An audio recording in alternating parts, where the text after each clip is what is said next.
Hello friends, मेरा नाम है सिद्धिकांत मनी त्रिपाठी और मैं आप सभी का स्वागत करना चाहूँगा मेरे यूट्यूब चैनल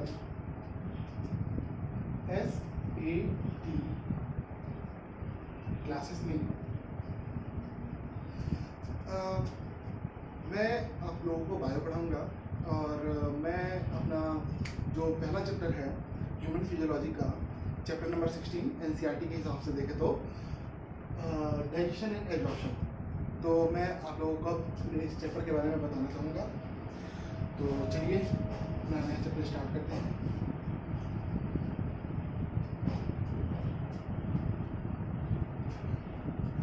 तो बात करेंगे हम सबसे पहले डाइजेशन की। देखिए, हमारा चैप्टर जो है वो कम्प्लीटली NCERT बेस्ड से चलेगा।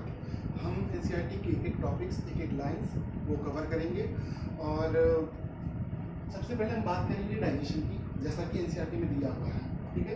उसके बाद से हम चैप्टर में बात करेंगे एब्जॉर्प्शन के बारे में, ठीक है। तो बात करें अगर डाइजेशन की, तो डाइजेशन स्टार्ट कहाँ से होता है? डाइजेशन स्टार्ट होता है हमारे माउथ से और एंड होता है एनस पे। तो डाइजेशन का जो बात है माउथ टू एनस, उसको हम लोग बोलते हैं एलिमेंट्री कैनाल। तो देखिए,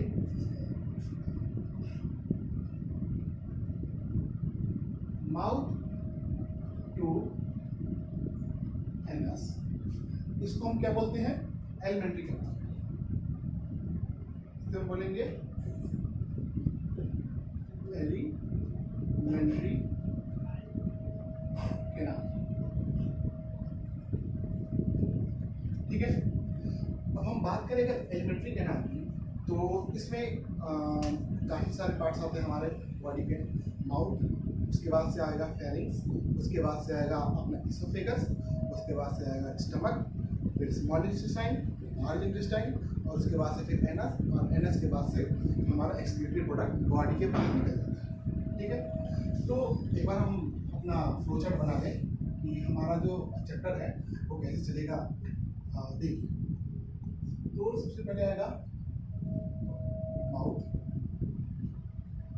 उसके बाद से आएगा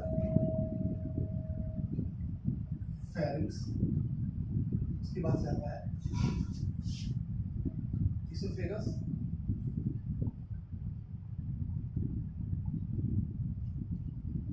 उसके बाद से आता है अपना स्टमक,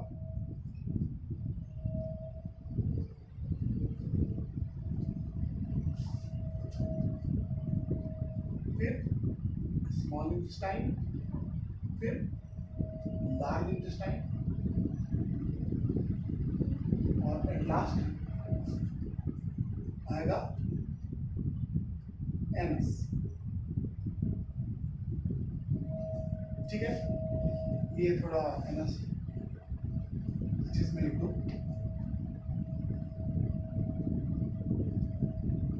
ठीक है, तो हमारा जो चैप्टर है वो डाइजेशन के बारे में जब चलेगा तो mouth, pharynx, oesophagus, stomach, small intestine, large intestine और एनस तक जाएगा, ठीक है। तो हम हर एक पार्ट के बारे में थोड़ा डिटेल डिस्कशन करेंगे।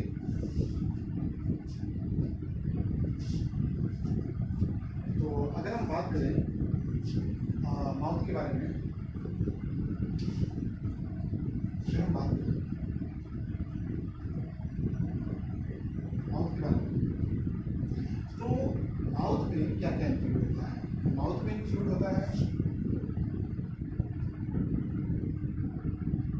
टंग और टीथ। जैसा कि मैंने कहा कि हम अगर NCERT बेस से चलें, जो भी हम चलेंगे, तो सबसे पहले आएगा टीथ। तो हम टीथ के बारे में क्या देख सकते हैं कि हमारे जो टीथ हैं वो जॉ के बोन से या अटैच होते हैं और उसको टर्म देते हैं हम थीकोडॉन्ट। उसको हम टर्म देते हैं क्या? थीकोडॉन्ट। लिखेंगे यहाँ पे हम ऐसे पॉइंट बना के कि अटैचमेंट ऑफ टीथ टू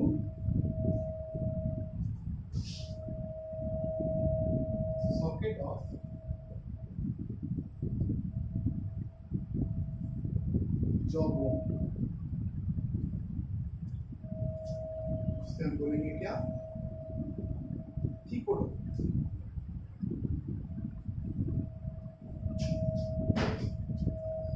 तो एक टर्म हो गया ये थीकोडोन, ये इंपॉर्टेंट टर्म है, ठीक है। इस पे बोर्ड से भी क्वेश्चन आते हैं कि थीकोडोन क्या होता है, और नीट में भी क्वेश्चन आए हुए इससे।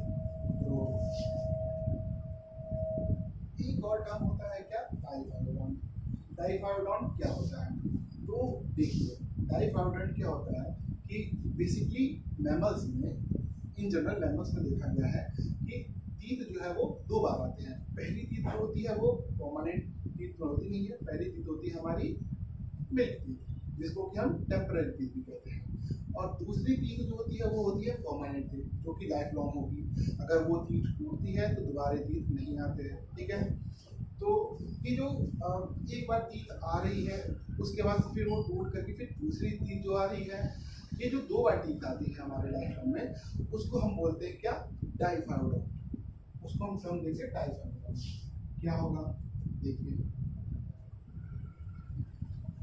तीत जो है हमारे लाइफ में दो तरह से आती है।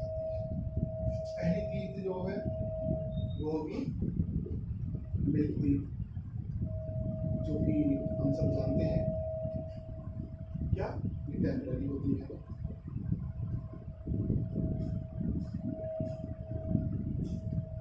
ठीक है, ये टेम्पररी होती है। ये कब तक रहेगी, 6 से 8 साल तक, साल तक रह सकती है, ठीक है। दूसरी चीज कौन सी होती है, परमानेंट तीत।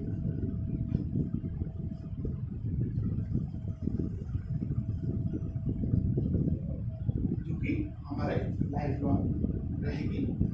बाकी की जो मिल्क घटेगी, उसके बाद से जब परमानेंट तीत आएगी तो वो लाइफ लॉन्ग रहती है, जब तक रह सकती है।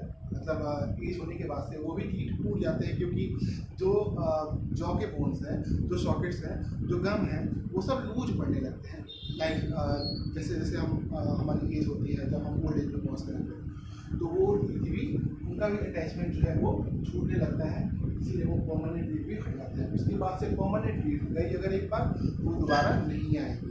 एक बार परमानेंट टीथ गई तो वो दोबारा नहीं आएगी, ठीक है। तो हम बात करें कि परमानेंट, अच्छा एक और क्या, आप सबने सुना होगा कि कुछ लोगों के 18 साल, कुछ लोगों के 20 साल, 22 साल के मसल्स में, जो जॉ के मसल्स हैं, जो जॉ के गम हैं, उन पे पेन होने लगता है, और उन्हें लगता है कि एक और तीत आ रही है, और जो कि आती है। तो वो जो तीत आती है वो कौन सी तीत होती है, वो तीत होती है हमारी विजडम तीत। विजडम तीत कहते हैं उसको, क्योंकि उससे ये कह सकते हैं कि विजडम कब होता है, विजडम वो आदमी का माना जाता है कि वो आदमी विजडम, उस आदमी के पास विजडम है, वो तब माना जाएगा जब उसके अंदर मैच्योरिटी आती है, ठीक है। और वो ये जो तीत है वो 18+ के बाद से ही आती है, इन जनरल 18+ के बाद से ही आती है। उसको हम उस तीत को कहते हैं विजडम तीत। तो विजडम तीत जो होती है वो मोलर होती है। अच्छा देखिए, अब हम बात करेंगे पहले तो तीत के कितने टाइप्स होते हैं, ठीक है। सबसे पहले तीत के 4 टाइप होते हैं, जो कि हम सब जानते हैं। कौन कौन से होते हैं, हम करेंगे मोलर, प्रीमोलर, कैनाइन, और last one is incisor. Last one is incisor. तो यहाँ पे हम मोलर को शॉर्ट में लिखेंगे एम से, प्री मोलर को रखेंगे हम कैपिटल पी एन से, कैनाइन को हम लिखेंगे कैपिटल सी से, और इंसीजर को लिखेंगे हम कैपिटल आई से, ठीक है। तो देखिए विजडम टीथ जो होती है वो मोलर होती है, वो मोलर होती है, वो हमारे 18+ की एज के बाद से आती है। देखिए एनसीईआरटी में दिया हुआ है एक डेंटल फॉर्मूला, क्या लिखा हुआ है, 2123/2123। वो डेंटल फॉर्मूला है क्या, तो हम उसको पहले डिस्कस कर लें। 2123/2123 बाई 2123 है क्या, ठीक है। तो 2123 हम देखेंगे क्या है। इसको ले लीजिए आप वजहों के बारे में,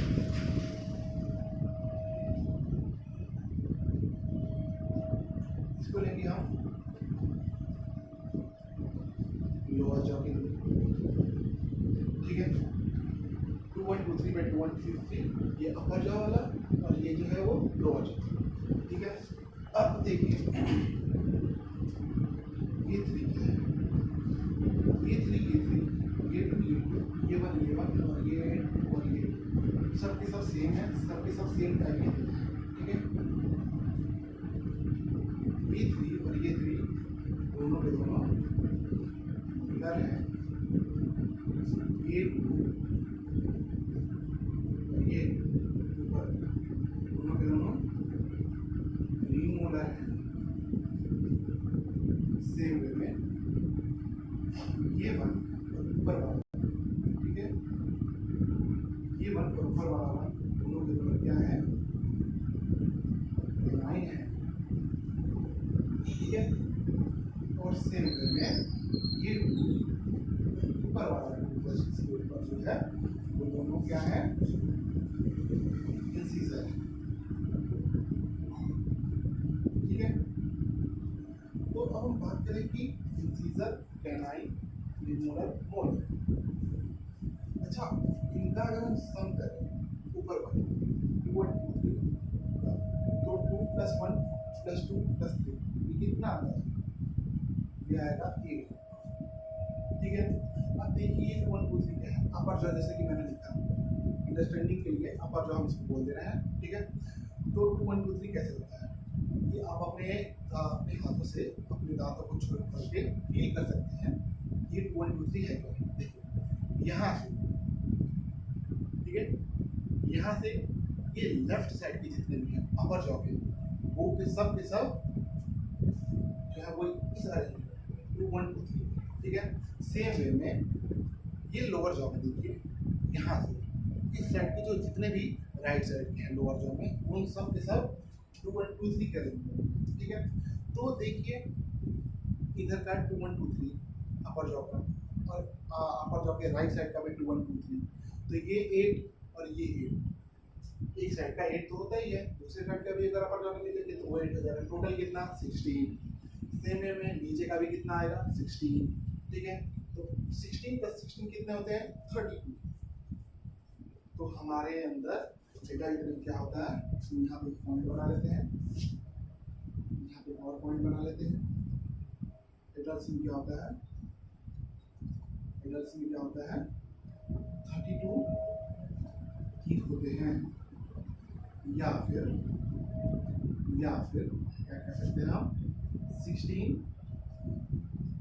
पेयर्स ऑफ टीथ होते हैं, ठीक है। तो एडल्ट्स में 16 पेयर ऑफ टीथ होते हैं। अच्छा, आप इतना नोट कर लीजिए, फिर मैं आपको बताता हूँ। एक्चुअली मैं यहाँ पर नहीं देख सकता क्योंकि यहाँ पर लाइट बढ़ रही है, ठीक है, तो आपको दिखाई नहीं देगा। लेकिन अगर आप कहें तो मैं दंड के बारे में यहाँ पर बता सकता हूँ। दंड के बारे में ज़्यादा पॉइंट्स नहीं है इस में, तो मैं भी ज़्यादा नहीं बताऊँगा। यहाँ पर देखिए हम क्या अपना देख लेते हैं दंड के बारे में पढ़ी, तो उसके बाद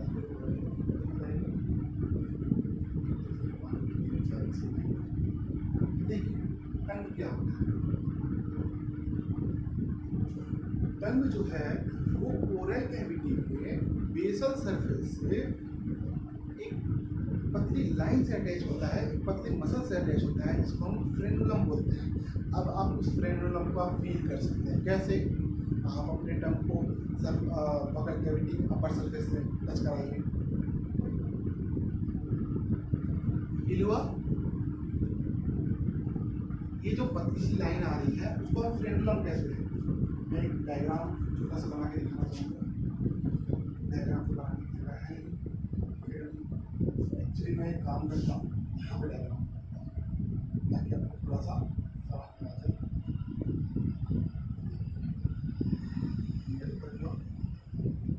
डायग्राम होगा तो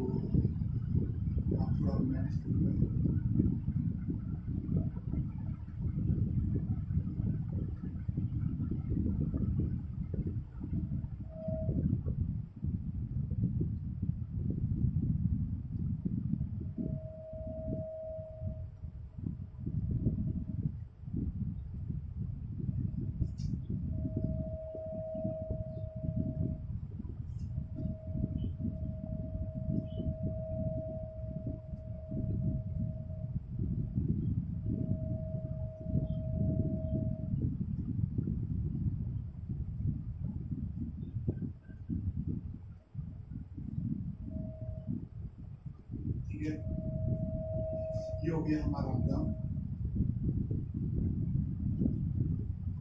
गम से अटैच ये हमारी टीथ है, ठीक है।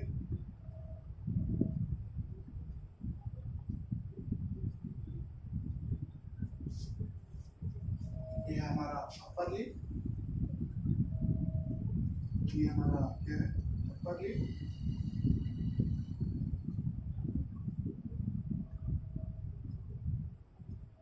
और ये है हमारा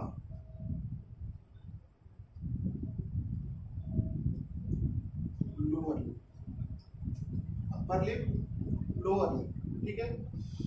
और ये हमारा टूथ। तो ये हमारे टंग को हमने ऐसे बकल कैविटी के अपर सरफेस से टच करा दिया, ठीक है, टच करा दिया। तो हम टच करते क्या देखते हैं कि यहाँ पे पतली सी स्ट्रिप ऑफ मसल जो है वो पाई जाती है। ये स्ट्रिप ऑफ जो मसल है, ये जो पतली सी मसल है, ये मसल होती है क्या, फ्रेनुलम। क्या होती है, फ्रेनुलम। आई होप आप समझ गए होंगे कि फ्रेनुलम क्या होता है। फ्रेनुलम होता है जो अब हम आप अपने बकल कैविटी को अगर अपने बकल कैविटी से अपने टंग को अगर टच करवाएं अपर सरफेस से, तो हम देखेंगे क्या, एक पतली स्ट्रिप ऑफ मसल होती है मिलती है हमें, जो कि फ्रेनुलम कहलाती है। फ्रेनुलम का काम क्या होता है, ये टंग को होल्ड किए रहता है बकल कैविटी में, जिससे कि टंग बकल कैविटी के अंदर जो है, माउथ के अंदर बैक साइड में ना जा सके। नहीं तो अगर ये फ्रेनुलम अगर हट जाए तो टंग जो है वो स्लिप करके माउथ के इनसाइड चला जाएगा, जिससे कि हमें हर चीज़ में प्रॉब्लम होगी, खाने से लेकर के बात करने तक हर चीज़ में प्रॉब्लम होने लगेगी। तो फ्रेनुलम का बहुत इंपॉर्टेंट रोल होता है कि किस चीज़ में, हमारे डाइजेशन से लेकर के हमारे स्पीकिंग तक, हमारे टेस्ट के लिए भी। अच्छा, टेस्ट के लिए क्या इम्पोर्टेंट होता है, आई होप आपने ये समझ लिया होगा। मैं रख कर देता हूँ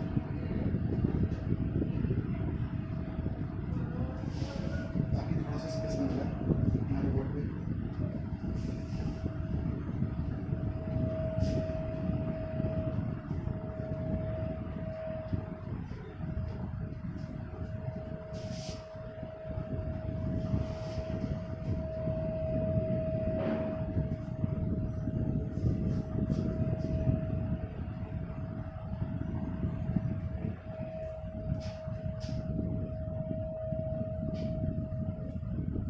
ठीक है, तो अब देखिए टंग में एक और पॉइंट है क्या,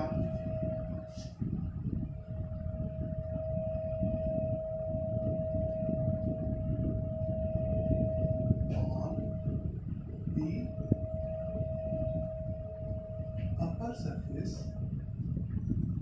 of tongue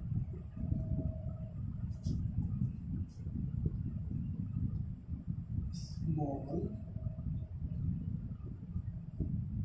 but birds are found।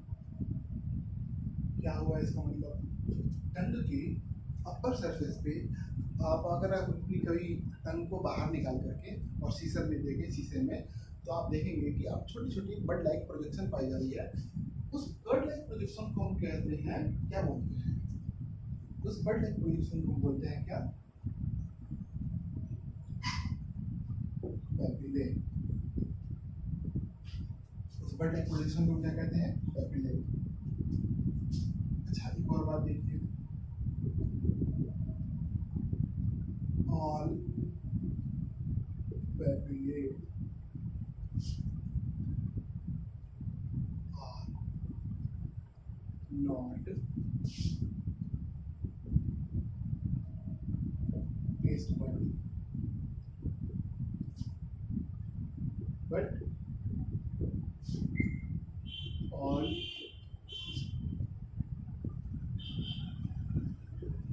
taste bud are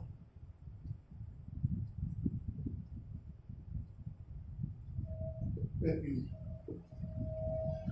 हमारे नीट के लिए भी एक अच्छा क्वेश्चन बन जाता है।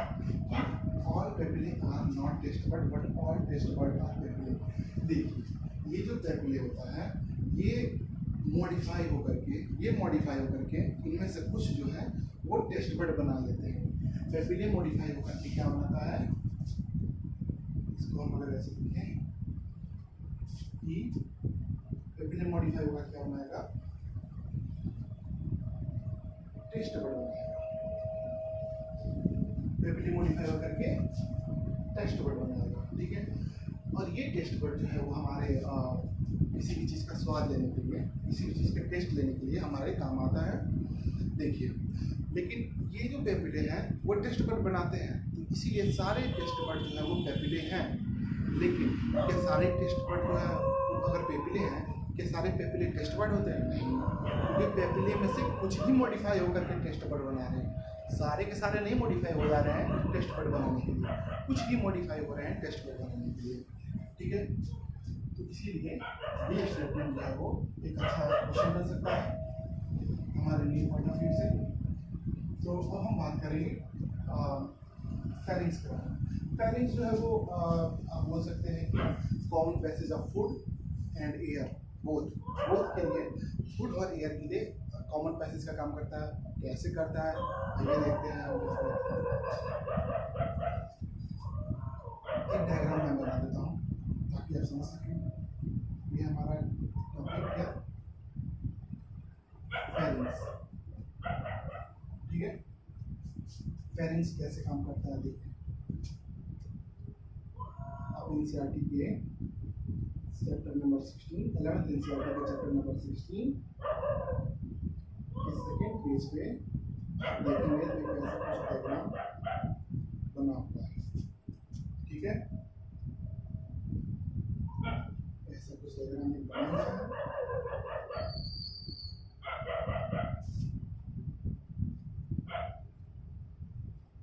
ठीक है। ये रही हमारी इंटरनल कैविटी, इससे ये पाइप आया फेरिंग्स,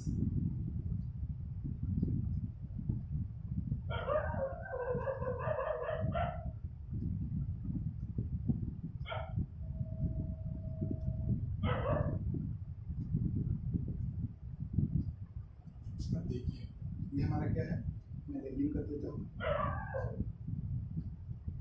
माउथ है हमारा ये, ठीक है। ये है हमारा फेरिंग्स,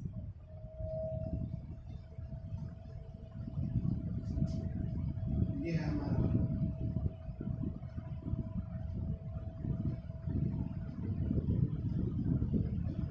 ट्रेकिया, और ये है हमारा इसोफेगस। अब यहाँ समझेंगे हम कि फेरिंग्स जो है वो फूड और एयर के लिए कॉमन पैसेज के काम कैसे करता है। तो देखिए आप यहाँ पे डायग्राम से ही देख सकते हैं। ये जो अगर हम सांस लेते हैं, ठीक है, तो ये यहाँ से भी कनेक्टेड रहता है। और उसमें बना देता हूँ,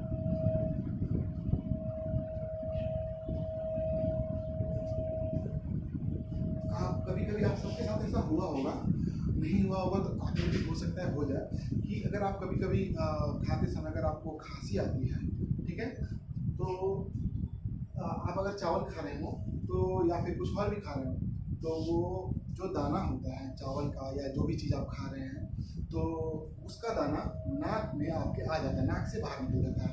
आपने कभी सोचा है कैसे होता है? क्योंकि अगर आपने यहाँ से खाया और आपका अगर आपको उस टाइम में खांसी आई, तो वो दाना यहाँ से यहाँ नीचे जाने के बजाय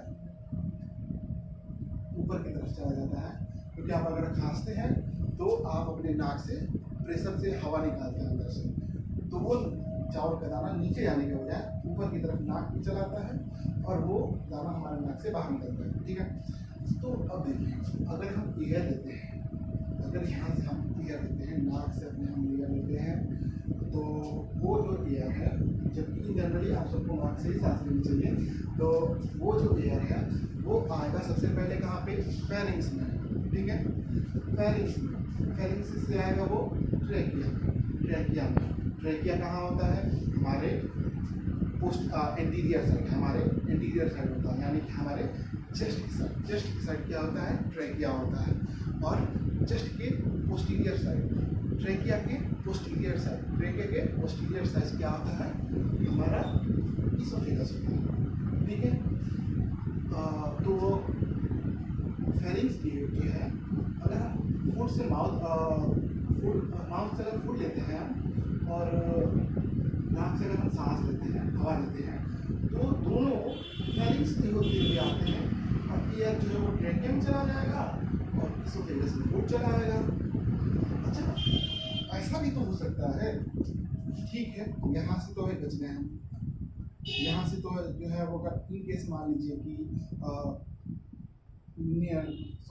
नाक में जो है वो हमारा जो फूड है वो नहीं गया, ठीक है, जो इन जनरल नहीं जाता है, तो वो हो सकता है कि वो ट्रैकिया में चला जाए, क्योंकि ट्रैकिया और इसोफेगस के लिए तो फेरिंग्स जो है वो कॉमन पाइप है, ठीक है। तो हो सकता है कि वो ट्रैकिया में चला जाए, ट्रैकिया से वो लंग में चला जाएगा, लंग में जाएगा तो हमारे प्रॉब्लम कॉज करेगा। भाई अब खाने की चीज अगर सांस लेने की जगह पे चली जाएगी तो दिक्कत तो होगी ना। तो इसको रोकने के लिए हमारे बॉडी में एक मॉडिफिकेशन होता है। क्या होता है? मैं इस मॉडिफिकेशन को बोल देता हूँ एपिग्लॉटिस, ठीक है।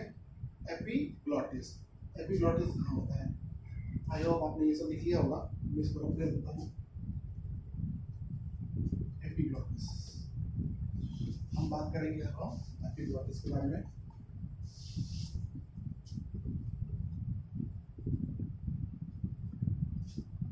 एपिग्लॉटिस कहाँ होता है? एपिग्लॉटिस होता है यहाँ पे, यहाँ पे क्या होता है?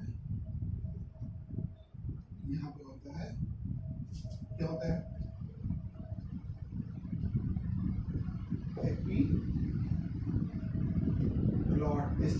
एपिग्लॉटिस। अब देखिए एपिग्लॉटिस क्या होता है, अब समझेंगे यहाँ पे। एपिग्लॉटिस कुछ ऐसा होता है, मान लीजिए ये हमारा इसोफेगस है, ठीक है, और ये हमारा बगल से ट्रैकिया है, ठीक है। और इसको मान लीजिए आप ट्रैकिया, और ये हमारा इसोफेगस। ट्रैकिया में फूड नहीं जाना चाहिए। इसको रोकने के लिए क्या होगा? जब आप कुछ भी अगर आप खा रहे हो, या आप अपने थ्रू को ही अगर आप निकलते हैं, या फूड को अगर आप निकलते हैं, तो आप देखेंगे क्या कि आप उस टाइम के लिए आप सांस नहीं ले सकते। आप कभी ट्राई करिएगा कि अगर आप कोशिश करें कि फूड को भी अगर आप अंदर लें, निकलें, और उसके बाद उसी स्टैंड पे आप सांस लें, ऐसा पॉसिबल नहीं हो पाता। क्यों नहीं हो पाता है? जब भी हम अपना फूड निकलते हैं तो क्या होता है, फूड जो ट्रैकिया है वो फूड पे ना चला उसमें फूड ना चला जाए, तो उसके लिए यहाँ पे एक ढक्कन सा होता है, ठीक है, ऐसा रहेगा। जैसे हमने मान लीजिए हमारा ट्रैकिया है, तो जैसे हमने फूड को निकला, तो उसी इंस्टेंट पे ट्रैकिया के ऊपर वो ढक्कन लग जाता है, ठीक है। ऐसे समझिए ये जो है ट्रैकिया है, इसके ऊपर ऐसे ये ढक्कन लगा हुआ है एपिग्लॉटिस। जैसे ही हमने फूड को निकला वो तुरंत बंद हो गया, निकलते टाइम तुरंत बंद हो जाएगा, जिससे कि ये ढक्कन बंद हो जाएगा, जिससे कि ढक्कन बंद होगा, यानी ट्रैकिया बंद हो गया, तो इसलिए फूड जो है वो ट्रैकिया में ना जाकर के इसोफेगस में आता है। देखिए हमारे बॉडी का बहुत ही अच्छा मैकेनिज्म है क्या, कि फूड जो है वो ट्रैकिया में ना चला जाए। इसको रोकने के लिए हमारे बॉडी में एक मॉडिफिकेशन है जो कि एपिग्लॉटिस कहलाता है। एपिग्लॉटिस हमारे ट्रैकिया के ऊपर एक फ्लैप लाइक स्ट्रक्चर होता है, ठीक है, जो कि ढक्कन से नुमा होगा, और वो जैसे हम फूड निकलेंगे वो तुरंत बंद हो जाएगा, वो ट्रैकिया को कवर कर देगा, जिसको कि हम एपिग्लॉटिस नाम देते हैं। अच्छा, उसके बाद से क्या होता है? इसोफेगस को हम क्या कहेंगे? Food pipe. ये स्मूथ मसल होती है, और ये बस इसका एक ही काम होता है क्या, कि वो फूड को अपने थ्रू स्टमक में पहुंचाए। फेरिंग्स से होते हुए फूड आएगा इसोफेगस में, इसमें कोई डाइजेशन नहीं होता। आपको बता दूं कि इसोफेगस में कोई भी डाइजेशन नहीं होता है, इसोफेगस में कोई भी डाइजेशन नहीं होता है। तो अब आएगा हमारा इसोफेगस से फूड कहाँ पे आएगा, स्टमक में। देखिए कैसे आएगा, आई होप आप समझ गए होंगे इसको। तो मैं इसको अब रब कर देता हूँ ताकि अब एक बार अच्छे से हम अपना टॉपिक स्टार्ट कर सकें। मैं कोशिश करूँगा कि आपको अच्छे से समझा सकूँ। अगर कुछ भी ऐसा होता है कि आपको नहीं समझ में आ रहा है, आप कमेंट सेक्शन में या फिर मेरे टेलीग्राम चैनल पे आकर ज्वाइन करके मुझे आप भेज सकते हैं अपनी प्रॉब्लम, मैं उसको सॉल्व करने की पूरी कोशिश करूँगा। तो चलिए हम बात करते हैं अपने स्टमक की। टॉपिक कर लेते हैं स्टमक, ठीक है। ये हमारा स्टमक में क्या होता है, अभी डायग्राम बना लीजिएगा।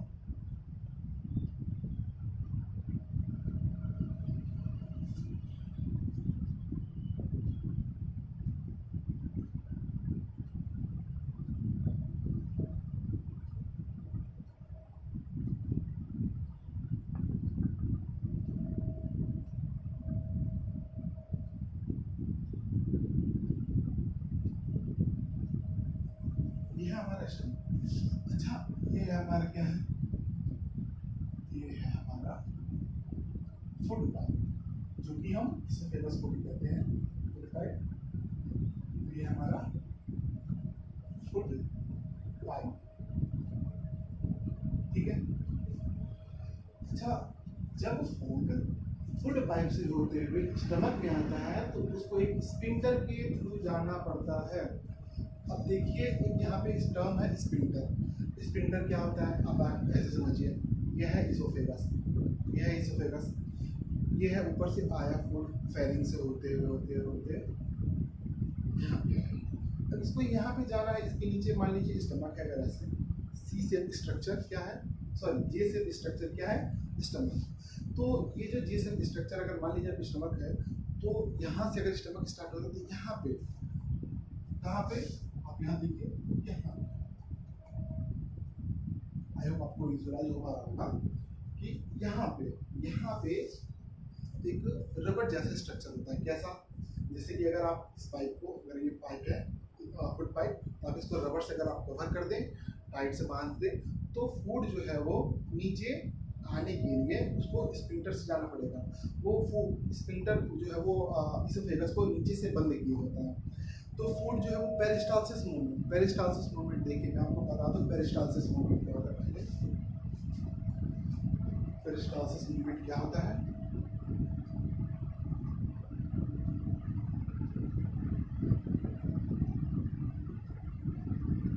आई होप आप पहले से जानते होंगे, लेकिन मैं मान के चलता हूँ कि आप में से कुछ जो होंगे उनको नहीं पता होगा, तो मैं उनके लिए बता दूँ, ठीक है। पेरिस्टालसिस मूवमेंट क्या होता है,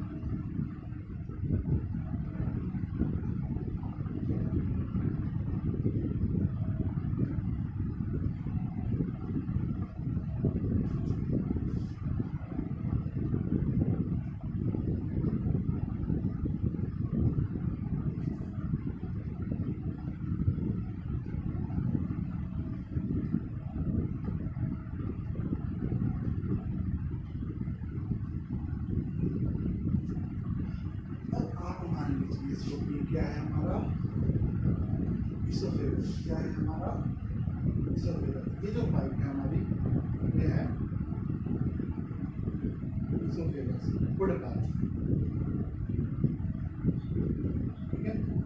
और ये जो आपको इसमें बॉल से स्ट्रक्चर दिख रहा है, इसको मान लीजिए हमारा फूड, जो कि हमने अभी इंडल्ज किया है, अभी हमने उसको मिला है,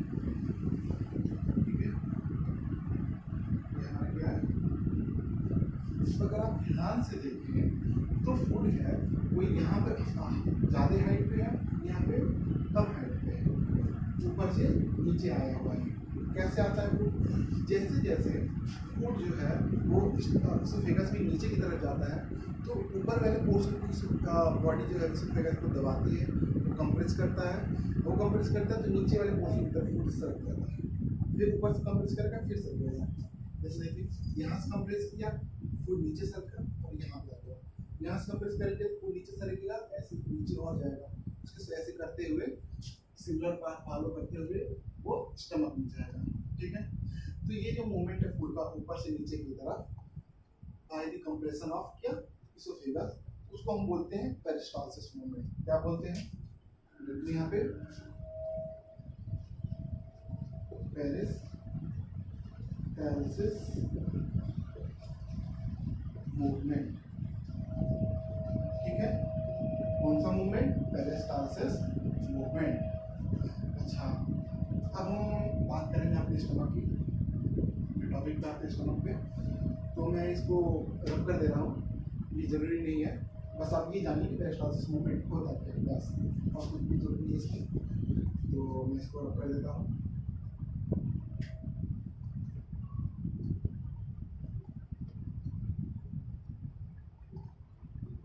पेरिस्टालसिस मूवमेंट क्या होता है? पेरिस्टालसिस मूवमेंट तो आप समझ गए आप।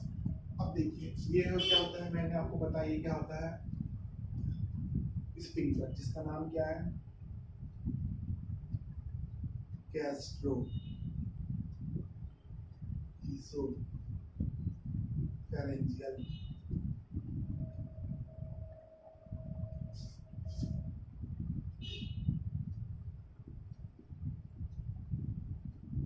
स्पिंक्टर।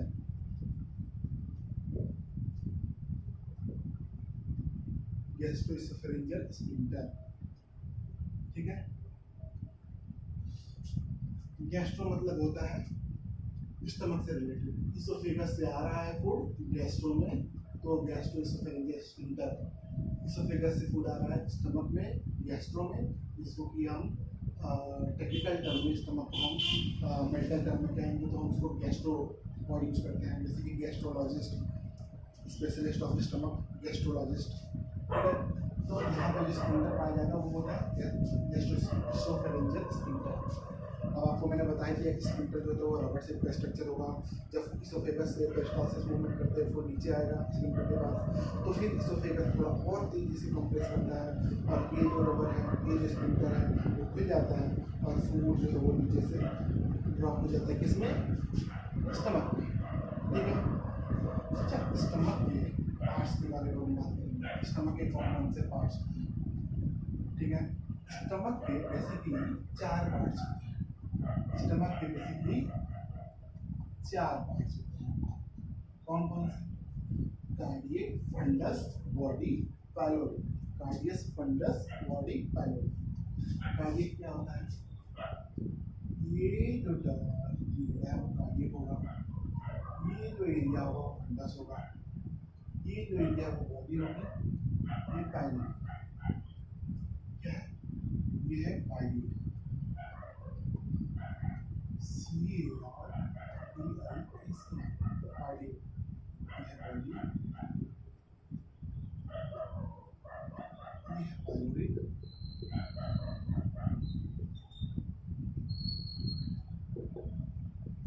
ये जो है वो सबसे छोटा एरिया फंडस, एफ से मैं इसको यूज कर दे रहा हूँ, वो जो FUNDUS फंडस होता है।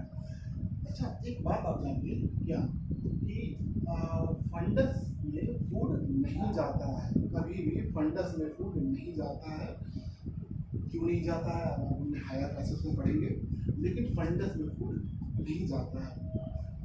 इसोफेगस से फूड कार्डियक में आता है, कार्डियक से बॉडी में जाएगा, बॉडी से पाइलोरिक में जाएगा, लेकिन फंडस में फूड नहीं जाएगा। सबसे लार्जेस्ट और सबसे मेजर पार्ट जो होता है वो स्टमक का क्या होता है? बॉडी मेजर पार्ट होता है, मेजर पार्ट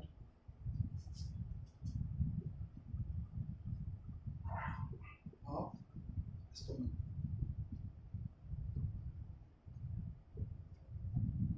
ये क्या होता है? बॉडी। बॉडी जो है वो हमारी स्टमक की, सॉरी हमारी नहीं, स्टमक की जो बॉडी पार्ट होते हैं वो मेजर पार्ट होती है। ठीक है, उसके बाद से आता है पाइलोरी। अब इसमें क्या क्या मैकेनिज्म होता है, इसमें भी डाइजेशन होता है, लेकिन डाइजेशन तो होगा, लेकिन उसके लिए पहले एब्जॉर्प्शन को भी इसके साथ पढ़ना पड़ेगा। एब्जॉर्प्शन को पढ़ाने के लिए पहले मुझे ग्लैंड्स पढ़ाने पड़ेंगे, और ग्लैंड्स पढ़ाऊँगा तो उसी समय मैं आपको एब्जॉर्प्शन भी पढ़ा दूँगा, ठीक है। एब्जॉर्प्शन को भी मैं उसी समय पढ़ा दूँगा। तो अब बात करते हैं हम स्टमक के बारे में, तो हो गया है। अब हम बात करेंगे क्या स्मॉल इंटेस्टाइन के, स्मॉल इंटेस्टाइन।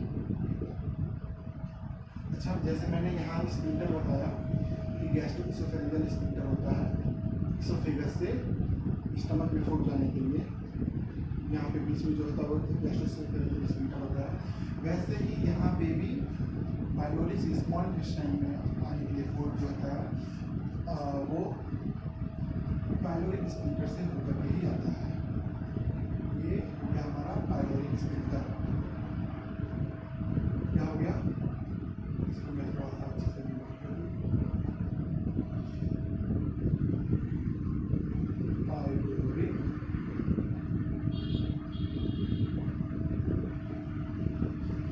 स्फिंक्टर, स्फिंक्टर, ठीक है। स्फिंक्टर का आप सोच रहे होंगे कि काम क्या है। स्फिंक्टर का सबसे मेजर काम जो होता है वो ये होता है कि वो फूड के बैकफ्लो को रोके, रजिस्ट करे। फूड के बैकफ्लो को रजिस्ट करने की वजह से देखिए आपके स्टमक में है फूड है, ठीक है। अब ये वापस इसोफेगस में ना चला जाए, उसको रजिस्ट करने के लिए स्फिंक्टर लगा हुआ है। क्यों लगा हुआ है, कैसे रजिस्ट करेगा? जैसे फूड नीचे आया है तो वो ग्रेविटी के डायरेक्शन में भी जा रहा है, और ऊपर से उसको इसोफेगस जो है वो कंप्रेस करके पेरिस्टाल्सिस मूवमेंट कराते हुए नीचे भेज भी रहा है। तो इसके स्फिंक्टर के थ्रू फूड जो है वो नीचे स्टमक में इजीली आ जाता है। लेकिन अगर फूड को वापस इसोफेगस में जाना हो तो उसको स्फिंक्टर को खोलना पड़ेगा, स्फिंक्टर को, गैस्ट्रोइसोफेरिंजियल स्फिंक्टर को खोलना पड़ेगा। कैसे खोलेगा वो, तो उसको तो ज़्यादा फोर्स लगाना पड़ेगा। क्यों? क्योंकि उसको ग्रेविटी के अगेंस्ट जाना है, ग्रेविटी के अगेंस्ट जाना है। ग्रेविटी के अगेंस्ट जब जाएगा तो उसको ज़्यादा फोर्स लगाना पड़ेगा, ठीक है। तो इसलिए स्फिंक्टर जो है वो बैकफ्लो को यहाँ पे रेजिस्ट करता है इसोफेगस में जाने से। और ये वैसे ही पाइलोरिक से फूड जो है वो अगर स्मॉल इंटेस्टाइन में आ रहा है तो उसको उसका बैकफ्लो वापस पाइलोरिक में ना हो जाए, इसलिए उसको रजिस्ट करता है पाइलोरिक स्फिंक्टर। अब हम बात करते हैं स्मॉल इंटेस्टाइन के। स्मॉल इंटेस्टाइन के तीन पार्ट होते हैं, कौन कौन से अभी देखते हैं। स्मॉल इंटेस्टाइन का पहला पार्ट होता है ड्यूodenum,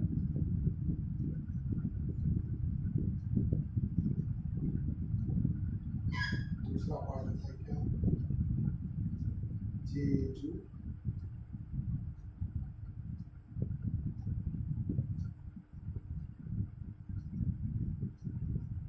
जेजुनम, तीसरा पार्ट क्या होता है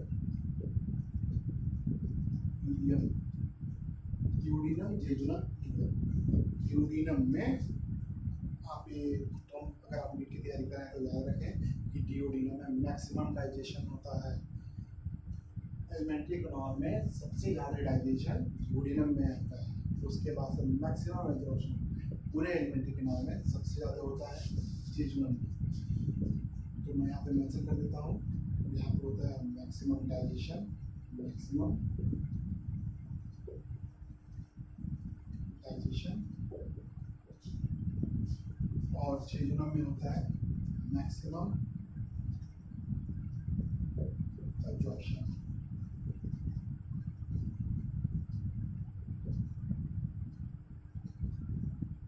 मैक्सिमम एब्जॉर्प्शन। अब आप ऐसा भी सोच सकते हैं कि क्या इलियम में एब्जॉर्प्शन नहीं होता है, या क्या इलियम में डाइजेशन नहीं होता है? नहीं, इलियम में भी डाइजेशन होता है, इलियम में भी एब्जॉर्प्शन होता है, लेकिन उसमें मैक्सिमम ना डाइजेशन होता है ना मैक्सिमम एब्जॉर्प्शन होता है। इसीलिए इलियम को हम ज़्यादा हाईलाइट करके नहीं बताएंगे। तो अब हम बात करेंगे, उसके बाद से फूड आता है हमारे लार्ज इंटेस्टाइन में। यहाँ पे आएगा लार्ज इंटेस्टाइन में, मैं इसको रख कर देता हूँ कि लार्ज इंटेस्टाइन में कुछ ज़्यादा पॉइंट्स हैं, तो इनको बताने के लिए मुझे स्पेस चाहिए, क्योंकि यहाँ पर जो है वो अच्छे से दिख नहीं रहा होगा आपको, क्योंकि मेरे पास अभी इतना अच्छा सेटअप नहीं है। मुझे इसको रब करके ही बताना पड़ेगा। तो इसको रब कर देता हूँ।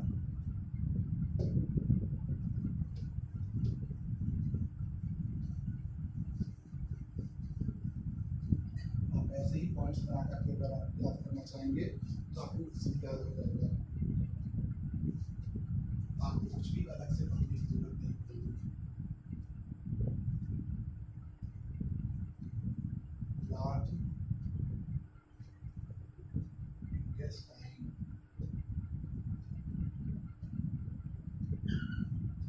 ठीक है। अब हम बात करेंगे लार्ज इंटेस्टाइन के बारे में। तो अच्छा, एक और बात, यूरिनम जो है वो सी सेल का स्ट्रक्चर होता है, सी सेल, ठीक है, अल्फाबेट के सी सेल। लार्ज इंटेस्टाइन की बात करते हैं तो पहले हम अपना एक लार्ज इंटेस्टाइन बना लेते हैं।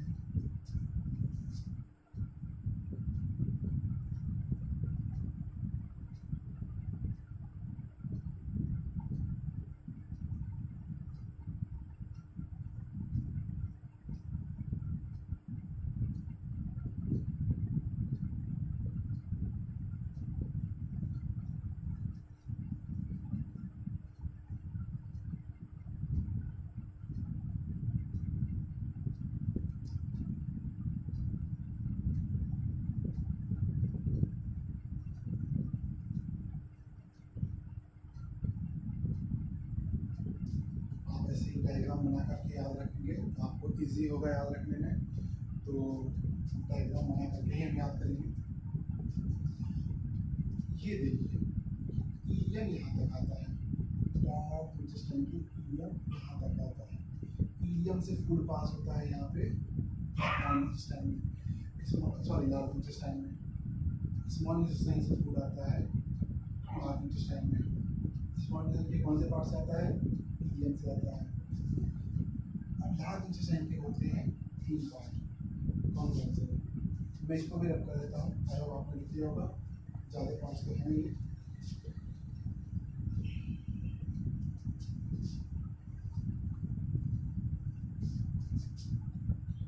कौन कौन से पार्ट होते हैं? सीक्वम,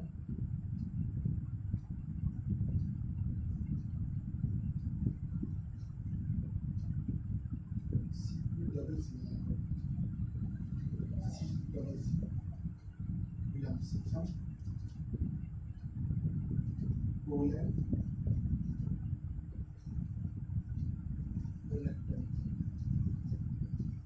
कोलन के भी 3 पार्ट, सॉरी 4। कौन सा? Ascending colon,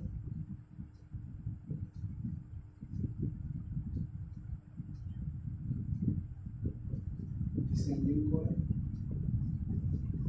descending colon, transverse colon,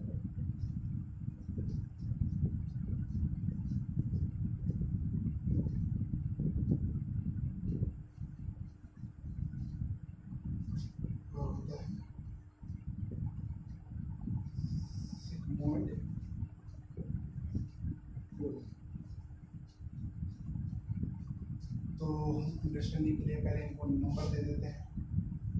इसको 1 मान लीजिए, इसको 2, ये रहा 3, ये रहा 1 2 3 4, ठीक है। तो अब हम देखेंगे असेंडिंग कोलन कौन सा है, ठीक है। तो सबसे पहले तो देख लीजिए, ये होता है सीकम, कोलन, रेक्टम। सीकम जो है, सीकम से फिंगर लेग प्रोजेक्शन, सीकम से देखिए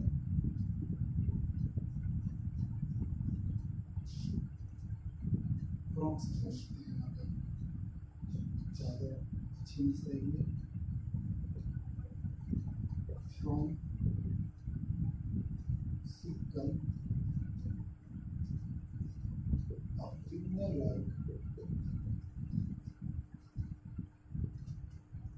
like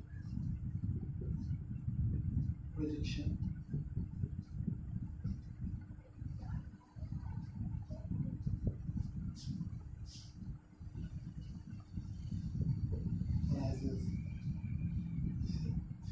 प्रोजेक्शन अराइज होता है, उस फिंगर लेग प्रोजेक्शन को हम क्या कहते हैं?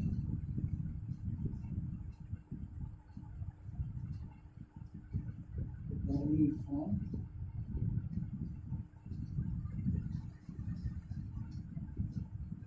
अपेंडिक्स। ठीक है,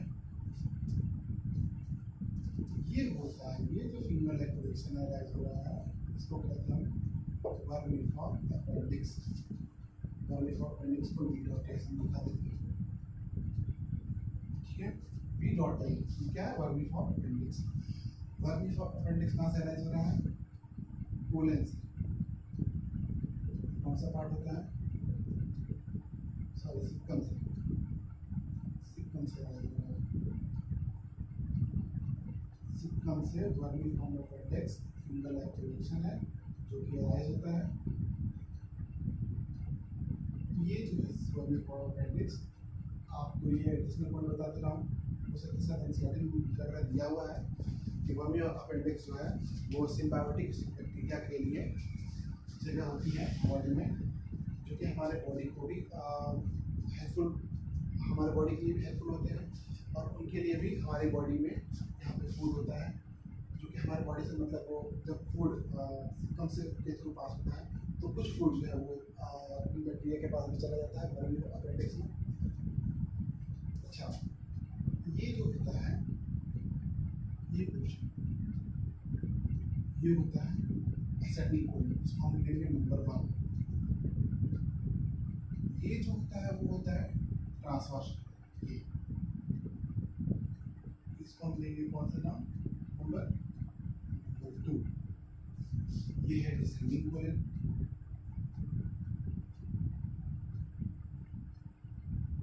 ये है डिसेंडिंग कोलन, इसको लेंगे नंबर 3। और यहाँ से लेकर यहाँ तक होता है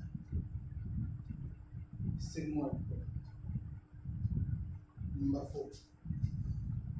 अच्छा, आप एनसीईआरटी के पेज नंबर 2 पे देखेंगे तो चैप्टर 16 के पेज नंबर 2 पे देखेंगे तो आप देखेंगे यहाँ पे नॉन न्यूट्रिशन पे लाइन कही रहती है।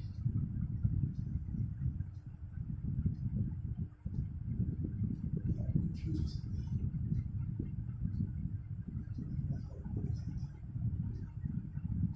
ये जो लाइन होती है इसको हम नाम देते हैं क्या? टीनियन कोलाइन।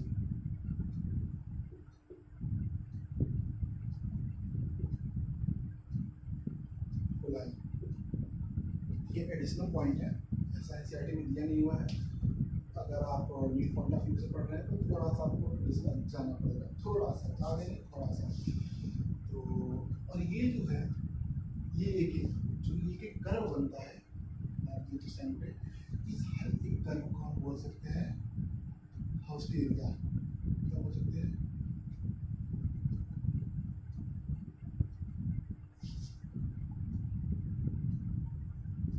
House area. ठीक है, तो ये रहा हमारा लार्ज न्यूट्रिशन और उसके बाद से एट लास्ट आता है क्या? एनस।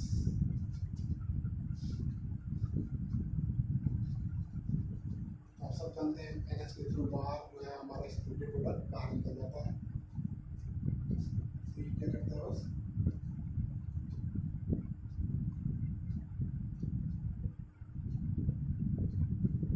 लेकिन हम यहाँ पे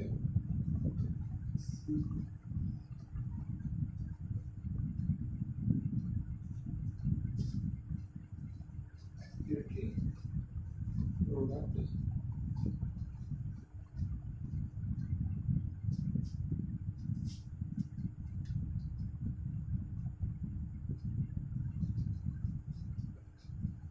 move out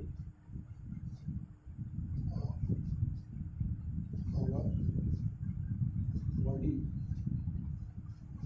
through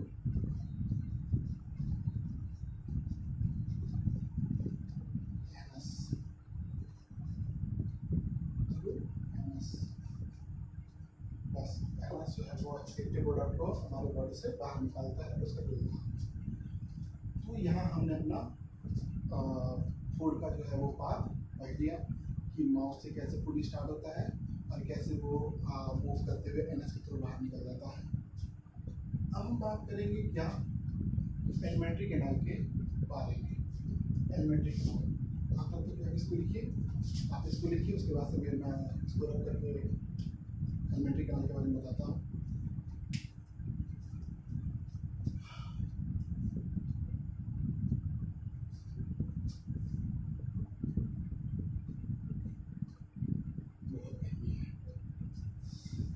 सेटअप का प्रॉब्लम है,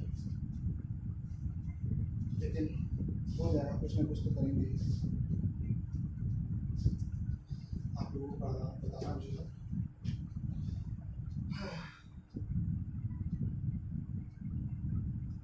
इधर बारिश भी काफी हो रही है।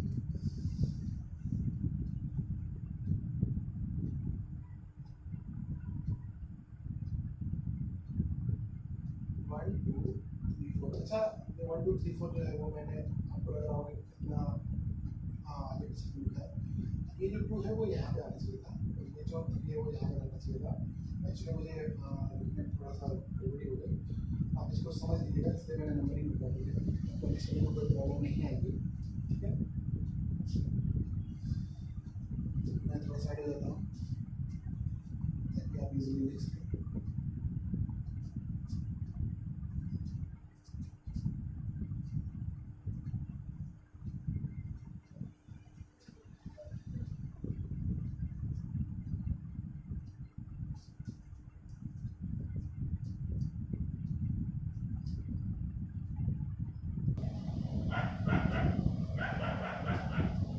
तो आई होप आपने लिख किया होगा। मैं इसको रोक कर देता हूँ। ठीक है, और अब हम बात करेंगे अपने एलिमेंट्री कैनाल के बारे में। ग्लैंड्स जो है वो हम अपने अगले क्लास में डिस्कस करेंगे। ठीक है, ग्लैंड्स के बारे में तमाम से ग्लैंड हमारे लार्जेस्ट ग्लैंड है वो लिखा रहता है, और उसके बाद से फिर आएगा अपना जॉल ब्लैडर, पेनक्रियास,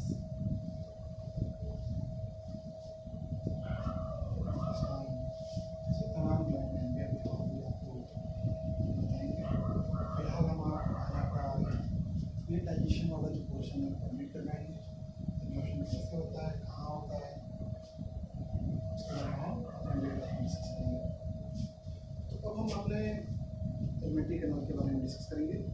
तो एलिमेंट्री कैनाल जो है वो 4 लेयर होती है। कौन कौन सी? मस्कुलरिस होती है, सिरोसा होती है, सॉरी सिरोसा होती है आउटर मोस्ट, उसके बाद से मस्कुलरिस, फिर अंदर की तरफ जाएंगे तो सबम्यूकोसा, फिर और अंदर जाएंगे तो mucosa. Inner most layer mucosa और आउटर मोस्ट लेयर सिरोसा। ठीक है, तो डिस्कशन हो रहा है यहाँ पे, डिस्कशन आवाज़ आ रही है जो मैं वीडियो ट्रांसलेशन कर रहा हूँ, लेकिन अब आवाज़ आनी है तो आएगी। आप अपने पढ़ाई को फोकस करिए। तो मैंने अपना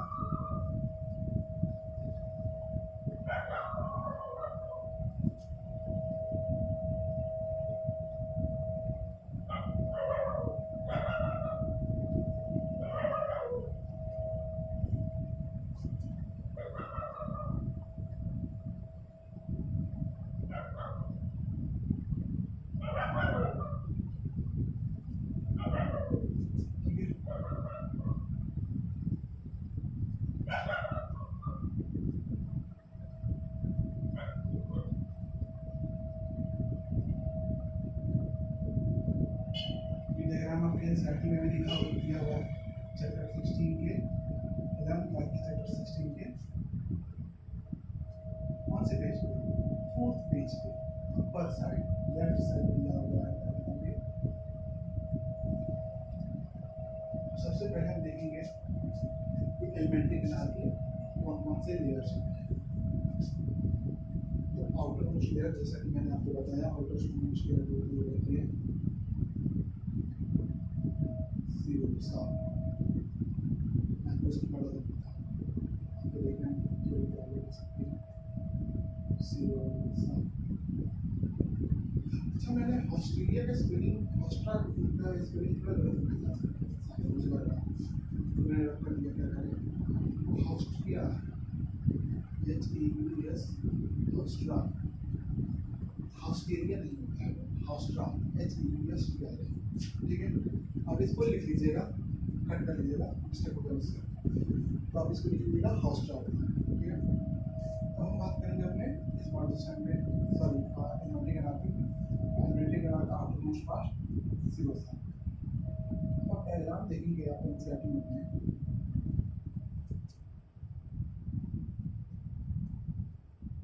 कुछ ऐसे दिया है। मैं पूरा नहीं बनाऊंगा, काफ़ी टाइम लगेगा इसको बनाने में, इसीलिए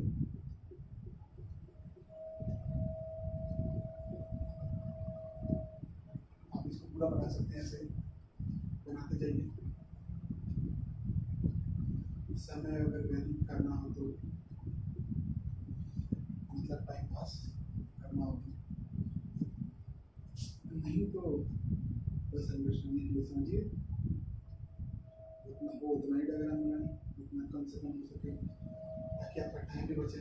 लेकिन डायग्राम से आप कहाँ भाग सकते हैं, क्योंकि हमने तो बायोलॉजी ली है, बायोलॉजी तो डायग्राम के बिना पढ़ी ही नहीं जा सकती, हम बायोलॉजी को डायग्राम के साथ ही पढ़ेंगे।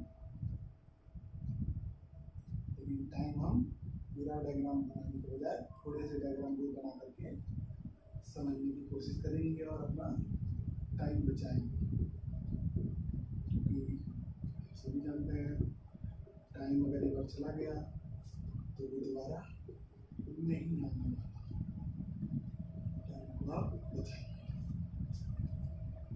ये जो दोनों लेयर है, सिरोसा जो होती है वो पतली सी लेयर होती है, ठीक है, आउटर मोस्ट होती है और पतली सी लेयर होती है। सबसे थिक लेयर होती है मस्कुलरिस। अच्छा, सिरोसा जो है वो किससे बनी रहती है बता दूं मैं आपको, मीजोथीलियम से बनी रहती है। मीजोथीलियम क्या होता है, एपिथीलियम ऑफ विसरल ऑर्गन। क्या होता है ये, इसको मैं पढ़ देता हूँ।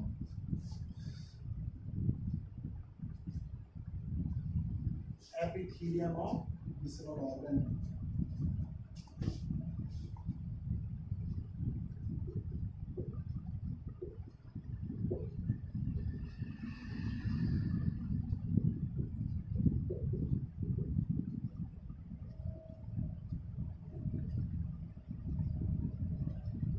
मेसोथेलियम क्या होता है, epithelium of visceral organ. Visceral organ मतलब इंटरनल ऑर्गन जो कि हमारे बॉडी के अंदर है, जैसे कि stomach, small intestine, heart, liver, kidney, etcetera etcetera. तो अब देखिए कि ये मस्कुलरिस है, ये यहाँ से यहाँ तक है, ठीक है। मस्कुलरिस जो है वो लॉन्गिट्यूडनल होता है आउटर। आप सोचेंगे कि लॉन्गिट्यूडनल है यानी कि ऐसे होगा, ठीक है, ऐसे होगा यानी कि ये लॉन्गिट्यूडनल, और जो सर्कुलर है वो तो ऐसे नहीं होना चाहिए। सर्कुलर तो मतलब ये जो डायग्राम है यहाँ होना चाहिए। आपको ऐसे कन्फ्यूजन हो सकता है, कुछ बच्चों को आता है, मुझे भी आता था, तो मैं इसको बता दूँ कि ये जो है वो अगर आप जैसे समझे कि अगर ये एलिमेंट्री कैनाल है, एलिमेंट्री कैनाल का ऐसा पोर्शन काटा गया है, ऐसे पोर्शन, ठीक है, ऐसे पोर्शन काटा गया है, ऐसे पोर्शन काटा गया है, उसको हम ऐसे दिखा रहे हैं, ठीक है। अगर ये एलिमेंट्री कैनाल है उसको ऐसे काट करके ऐसे दिखा रहे हैं, तो ये है लॉन्गिट्यूडनल, ये लॉन्गिट्यूडनल ही गए हैं, ये लॉन्गिट्यूडनल ही गए हैं ऐसे, और सर्कुलर है अंदर, ठीक है। तो अब इसका डायरेक्ट एक फॉर्म छोटा सा ट्रिक भी बना सकते हैं, क्या याद करने के लिए, देखिए लाइव में चलिएगा। ये जो है ये है पूरा यहाँ से यहाँ तक का, कल मैं एक बार मार्कर लेकर आऊँगा मतलब, तो आपको थोड़ा मोटिवेशन करने में जो समझने में जो प्रॉब्लम आ रही है वो बात समझ में आएगी। ये जो है हमारा क्या है,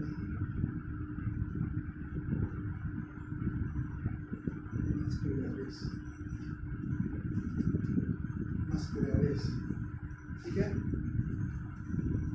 और और मस्कुलस किससे बना रहता है?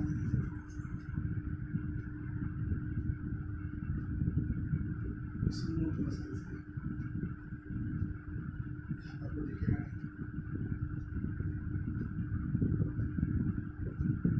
स्मूथ मसल से बना रहता है।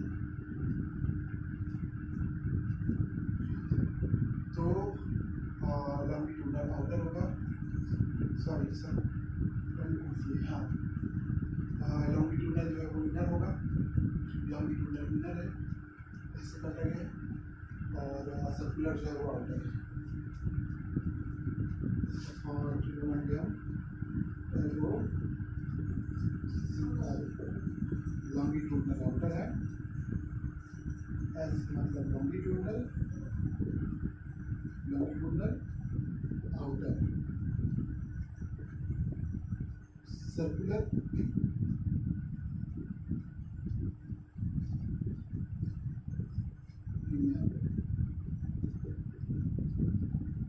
आप सबने हाउस देखी, वो थॉर का एक भाई होता है, एवेंजर्स में जो थॉर है उसका एक भाई है छोटा, उसका नाम होता है लोकी। तो आप उसी लोकी से याद रख सकते हैं, ठीक है, LOCI। और ये जो LOCI longitudinal outer circular inner, ठीक है, आप इसको समझ लें। ये जो है वो मस्कुलर इसके बाद है। अच्छा, उसके बाद से आती है थर्ड नंबर की लेयर, जो ये वाली लेयर है, ये होती है हमारी सबम्यूकोसा। इसको मैं थोड़ा ऊपर और डिनोट कर दूँ, ये होती है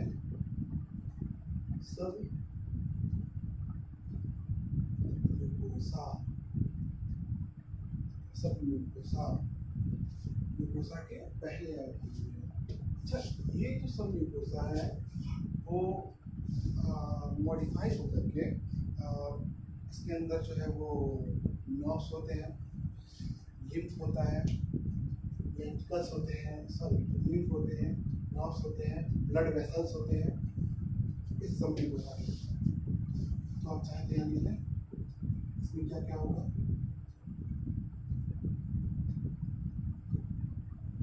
carries the content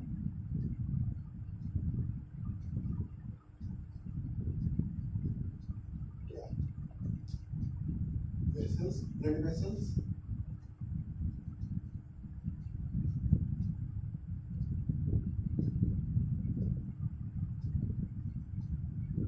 और क्या रखेगा? nerves, और क्या रखेगा? lymph, lymph तो भाई ब्लड है, ब्लड वेसल है, तो lymph भी होगा। आप चाहें तो ये सबम्यूकोसा में ब्लड वेसल्स और नर्व्स भी होते हैं। ये कहीं कहीं मॉडिफाई होकर के ग्लैंड्स भी बनाता है, ठीक है। अब वो ग्लैंड्स कब कहाँ बनते हैं, कैसे बनते हैं, वो हम आगे अपनी ग्लैंड्स वाले जो पोर्शन है उसमें डिस्कस करेंगे।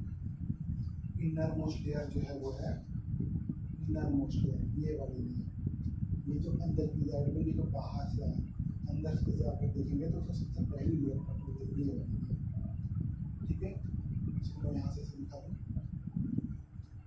ये वाली लेयर जो है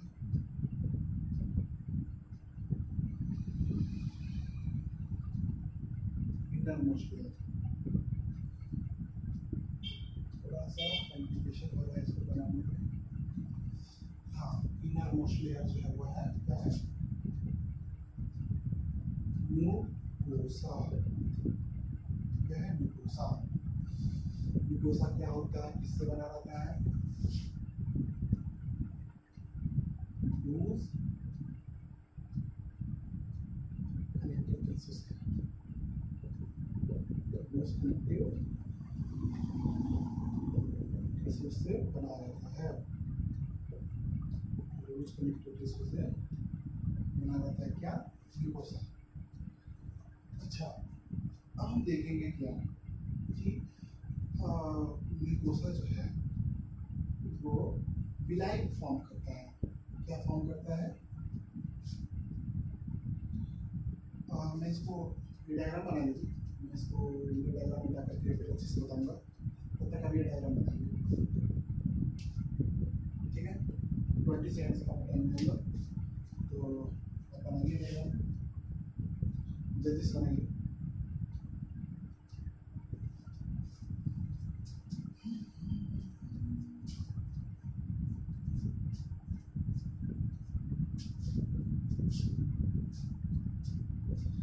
अच्छा, बड़ी मेहनत का काम होता है ये वीडियो बनाना।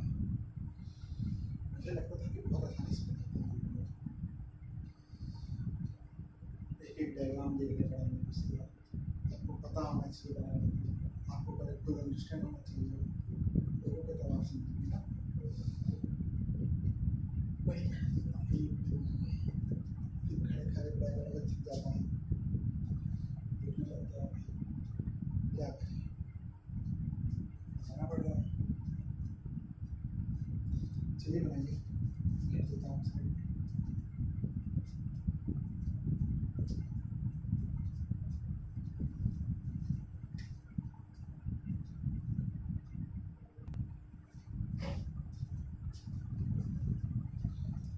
तो बना लिया आपने, मेहनत करो। कुछ तो गड़बड़ लग रहा है यहाँ पे, क्या गड़बड़ लग रहा है, क्या गड़बड़ है यहाँ पे। 4 लेयर होते हैं, 1 2 3, ओ भाई साहब, तो यहाँ पे चौथी लेयर भी तो होगी, चौथी लेयर भी तो होगी,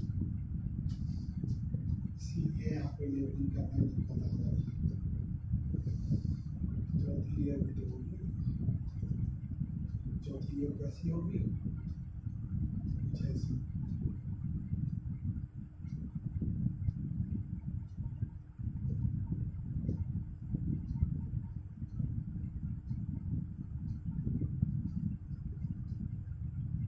चौथी लेयर भी होगी, ठीक है।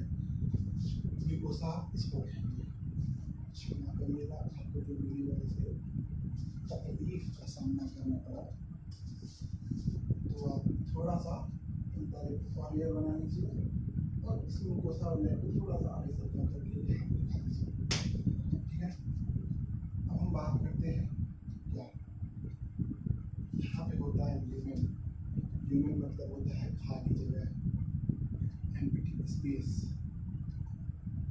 जिसको हम लोग कहते हैं क्या, ल्यूमेन,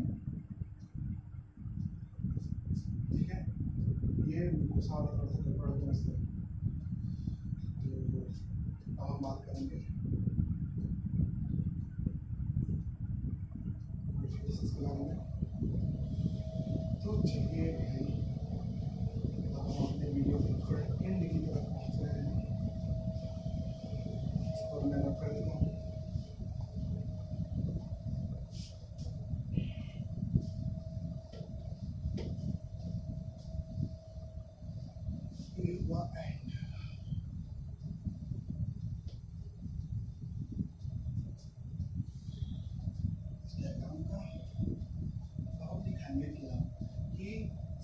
मॉडिफिकेशन ऑफ सब म्यूकोसा नहीं, म्यूकोसा के मॉडिफिकेशंस कहाँ कहाँ कैसे हो रहे हैं, कुछ मॉडिफिकेशंस मैं बताऊंगा, और फिर आगे और आप अपने फर्दर क्लासेस में जाएंगे तो उसके मॉडिफिकेशंस के बारे में आप जानेंगे। एक्चुअली एलिमेंट्री कैनाल जो है वो अलग अलग जगह पे अलग अलग मॉडिफिकेशन दिखाता है, कहीं पे वो ग्लैंड बनाएगा, तो कहीं पे वो एब्जॉर्प्शन का काम करेगा, तो कहीं पे कुछ, तो कहीं पे कुछ। तो दिखा दूँ आपको, पहला मॉडिफिकेशन उसका दिखता है कहाँ, इंसर्टिंग दे रखा है स्टमक में, स्टमक में वो लूगे बनाता है। लूगे क्या होता है कैसे समझिए,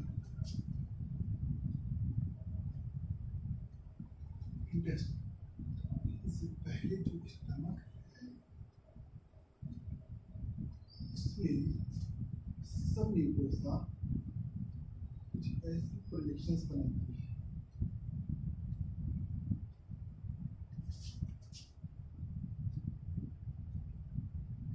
कुछ ऐसी प्रोजेक्शंस बनाती है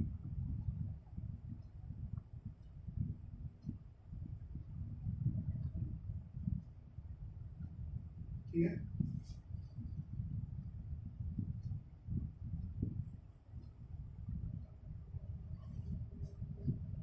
ये कैसे ये दिख रहा है, ये हो गया। अगर आप स्टमक को लॉन्गिट्यूडनली अगर ये आपका स्टमक है तो आप इसको लॉन्गिट्यूडनली कट करेंगे तो आपको ऐसे ये रोगे दिखेगा। ये रोगे, ये जो है सब म्यूकोसा का मॉडिफिकेशन है। कहाँ पे? स्टमक में। स्टमक में सब म्यूकोसा का मॉडिफिकेशन है। इसका काम क्या है वो मैं आगे बताऊंगा। कि ये एक्स्ट्रा जो है वो सरफेस एरिया बनाता है, सरफेस एरिया को इंक्रीज करता है स्टमक के। तो अब आइए हम बात करते हैं रोगे के वास्ते एक और modification of small intestine, sorry mucosa के एक और मॉडिफिकेशन के बारे में बात करेंगे, जिसको हम नाम देंगे क्या? विलाई। कहाँ दिखता है? स्मॉल इंटेस्टाइन में। आप सभी बचपन से पढ़ते हुए हैं कि स्मॉल इंटेस्टाइन में विलाई पाई जाती है। अब आपको समझ में आएगा कि विलाई क्या है। विलाई जो है वो म्यूकोसा का मॉडिफिकेशन है। कहाँ पे? स्मॉल इंटेस्टाइन में। कैसे होता है ये विलाई? अगर ये आपका स्मॉल इंटेस्टाइन है, अगर ऐसे समझ लें डायग्राम में, तो ये होती है विलाई।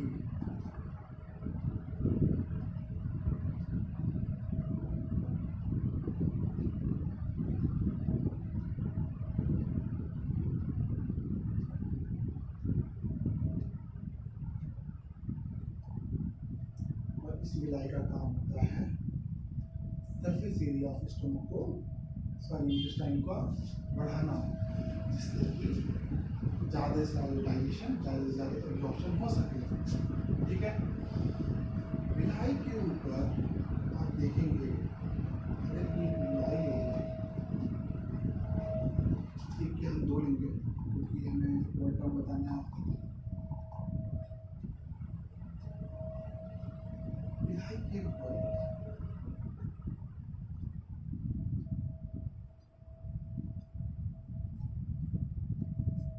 और छोटे छोटे, अगर ये विलाई है, इसलिए ये विलाई को लें, अगर ये विलाई है, इन दोनों विलाई को लें, ठीक है, अगर बोला के दोनों विलाई को लेते हैं हम, इन दोनों विलाई को, ये जो है क्या है,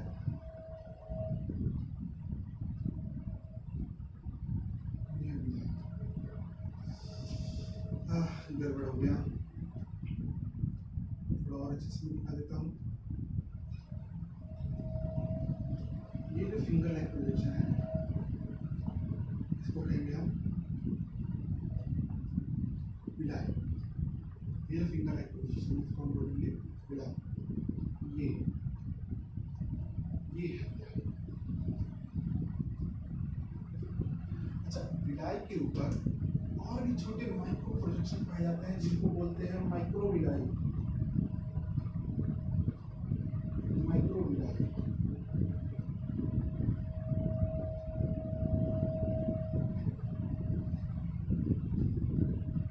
ऐसे ये पाया जा रहा है पूरे विलाई के ऊपर।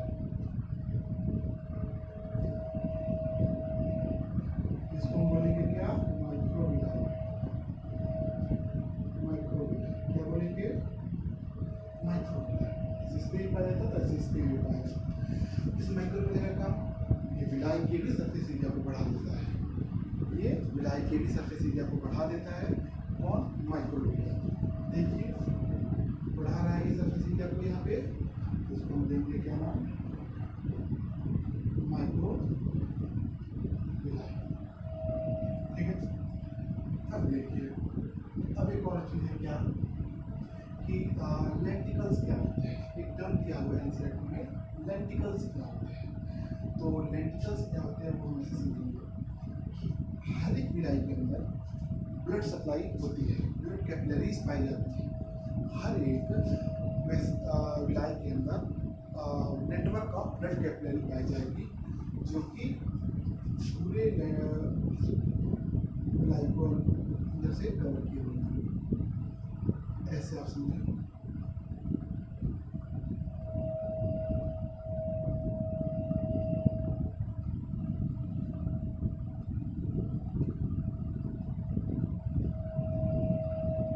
जाएगी, क्योंकि विलाई को भी तो जिंदा रखना है। अगर विलाई के अंदर ब्लड सप्लाई नहीं होगी तो विलाई भी डेड हो सकता है। तो पूरी बॉडी के अंदर जितने भी पार्ट्स हैं, चाहे वो कितने भी छोटे पार्ट हो, कितने भी बड़े पार्ट, उन सबको चाहिए ब्लड। ब्लड नहीं तो कुछ नहीं, ठीक है।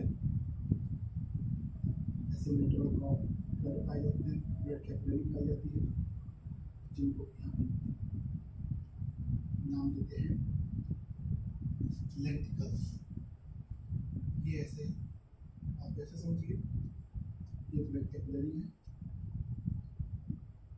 ठीक है। ये ब्लड कैपिलरीज की नेटवर्क है। ये क्या है, इसको हम डायरेक्ट बोल देंगे क्या, लेंटिकल। क्या बोल देंगे, ये जो बनाया है मैंने, ये जो डायग्राम अंदर से बनाया है, इसको बोलते हैं हम लेंटिकल्स।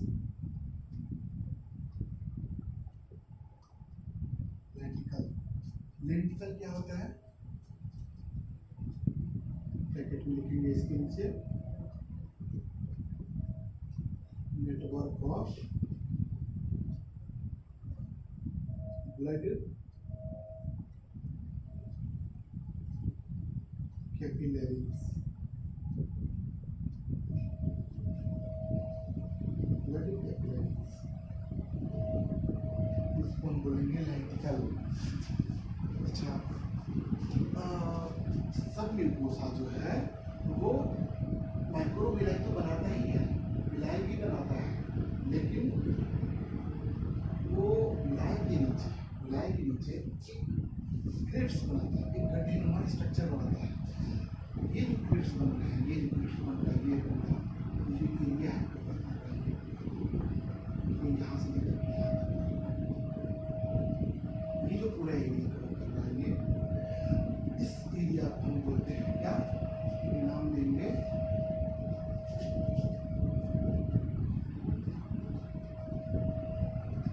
Crypts of liver.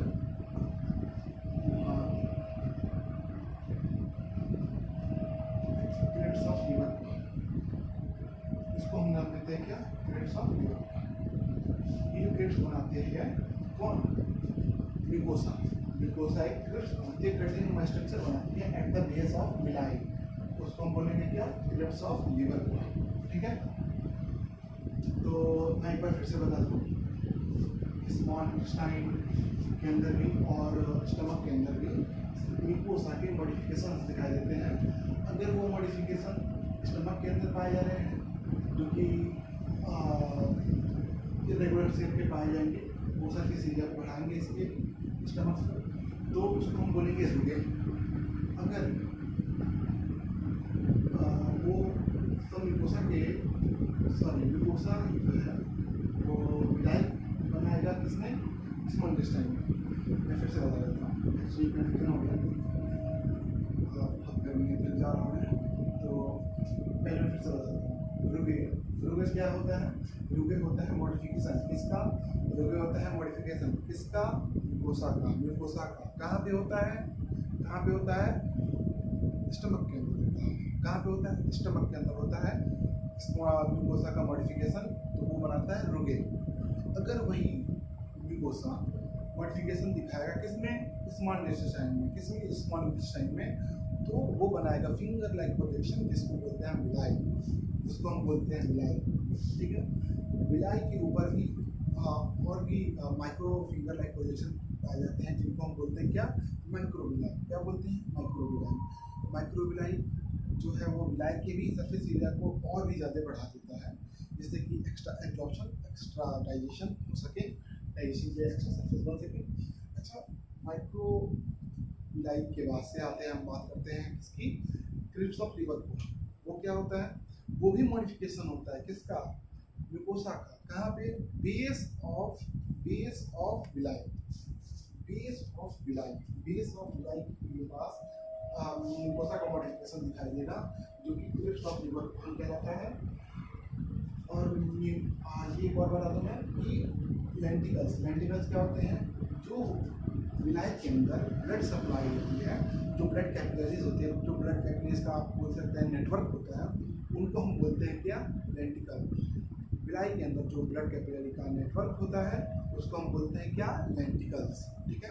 और ऐसे ही एलिमेंट्री कैनाल बॉडी के अलग अलग पार्ट में अलग अलग तरह के मॉडिफिकेशन दिखाएगा, ग्लैंड बनाएगा, सरफेस एरिया बनाएगा, और देखेंगे अभी अगले क्लासेस में मेरे। तो आज के लिए बस इतना ही। आई होप मैंने काफ़ी ज़्यादा पढ़ा दिया है। तो आप एनसीईआरटी को प्रॉपरली रीड करें और तब उसके बाद से लेक्चर को आप अगर आप देखेंगे या फिर आप पहले लेक्चर देख लें और फिर उसके बाद एनसीईआरटी रीड करेंगे तो एनसीईआरटी आपको हलवे की तरह समझ में आएगी, आप तुरंत समझ जाएंगे एनसीईआरटी को। ठीक है। तो आज के लिए बस इतना ही। तो don't forget to subscribe, like, comment and share my YouTube channel, our own YouTube channel, SAT classes. Okay? तो आज के लिए बस इतना ही। बाय।